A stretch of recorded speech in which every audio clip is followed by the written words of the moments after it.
In this video, how to link Starbucks and Delta SkyMiles, I will show you step by step how to link your Starbucks account with Delta SkyMiles. First, open your browser and go to the official Starbucks and Delta SkyMiles partnership page.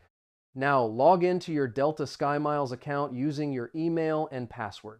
After that, log in to your Starbucks Rewards account. You need both accounts active to complete the connection. After logging in, find the option called Link Accounts. Click this option to start linking the accounts. The system will ask for permission to connect both accounts. Confirm authorization to continue. Now wait for the confirmation message. After linking, you can earn miles when making purchases at Starbucks. Make sure to pay using the Starbucks app or linked account. Miles will be added automatically to your Delta SkyMiles account. You can check your miles balance in your Delta account.